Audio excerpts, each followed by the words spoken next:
The driving concepts behind the master plan, and you're going to hear these again and again. The first one is education, and that's our mission, to educate people about plants, gardens, and the environment. Stormwater management. If you would, the old school method was to put water in a pipe and send it downhill and let the people downstream kind of deal with it. And in many ways, that's what we have. And there was a time when that solution worked. And things changed around us, and we have to deal with that. The new school, if you would, is to slow the water down, spread it out, and let it sink in.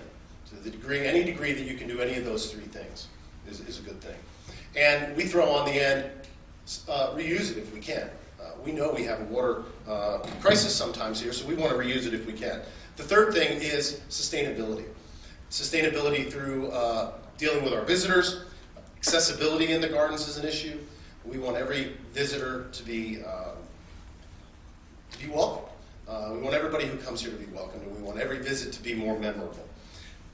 Sustainability with our facilities. We want to always develop new things to use less and less finite natural resources. And sustainability with our collections, developing the right kinds of collections, looking at ways we can talk about conservation, conserving things that are rare and endangered.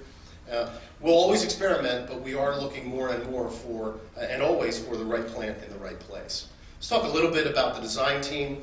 We shortlisted 15 firms nationally to locally, and then whittled those down to 9 firms that gave us 6 proposals, and we chose Oasis Design Group as the lead designer for this project. And we chose them based on their reputation for creativity and real close and personal customer service. This is not a big firm.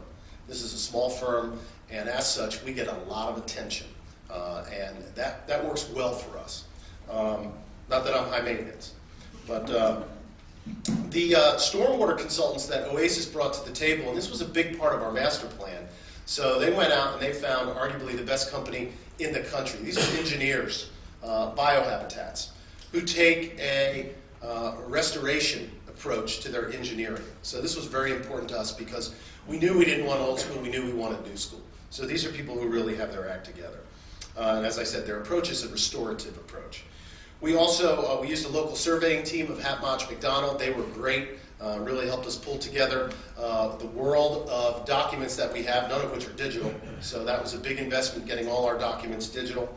We had other technical assistants from Nimrod Long & Associates, John Carraway, architect, HKW Associates, City of Birmingham, Department of Permits, Engineering and Planning, and Jefferson County GIS Department. And everybody did really bent over backwards to help us and give us what we needed.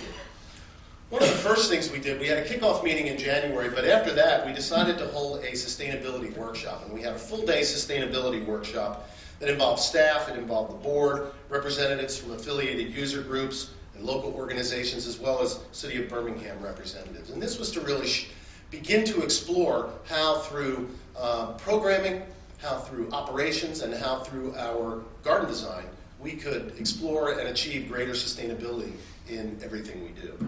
So this is a context diagram. This shows where the garden sits relative to different surrounding uses. We're very sensitive to all the neighbors that we have. And if you look at this diagram, the pink is the Botanical Garden, 67 acres. We have Mountain Brook Village, which is in red. The brownish color here shows mixed use, mostly apartments. Single-family homes appear in yellow. They do wrap up right in here. This is the area called Botanical Place. We have a golf course right over here, and of course we have the wonderful Birmingham Zoo right out our back door. So we, as I said, we're very sensitive to our neighbors, and we've had involvement from the zoo since the beginning, and they're very much in favor of what we're doing.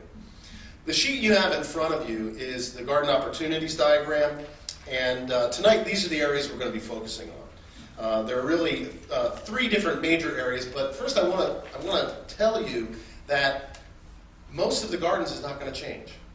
You can see the Japanese garden down at the low end. We did put together a renovation plan for the Japanese gardens, but the Japanese garden is a very special area. It required a special design firm, somebody who's really skilled in doing that type of work, and we completed that sort of separate from the master plan because we knew the Japanese garden wasn't going to change its location or anything like that. But much of the gardens is very, very well designed. And it's only that we're looking at these areas where we have some issues that we're focusing on. So this is not going to be, when this master plan is fully realized, you will obviously still recognize it. Most of the gardens that have collections in them, the fern glade, the lily garden, the iris garden, the camellia garden, the rhododendron gardens, those pretty much remain the same.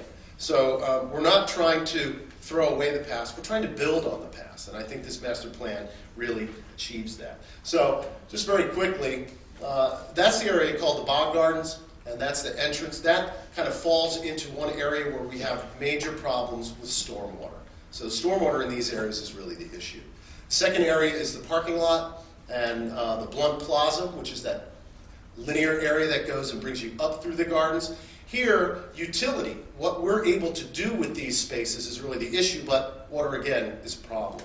The third area is the conservatory, and that includes the very front of the conservatory as well as all of the production facilities and our greenhouses behind the conservatory, as well as the conservatory itself, and the service drive.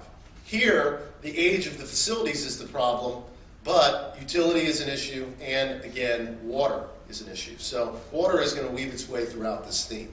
There's also two other areas. We'll touch on these very briefly at the end up there, and then right over there that you see. And again, we'll hit on those at the end. But I can just tell you that most of the gardens is not going to change. We have a very well-designed garden overall, and we're building on that for the future. I just want to get you, we're going to see this aerial view again and again. Most people are not familiar with looking at things like this, so when you see this, you're going to see some things that you can recognize. There's the entrance down here. There's the formal garden, the big grassy lawn. There's the garden center where we are tonight.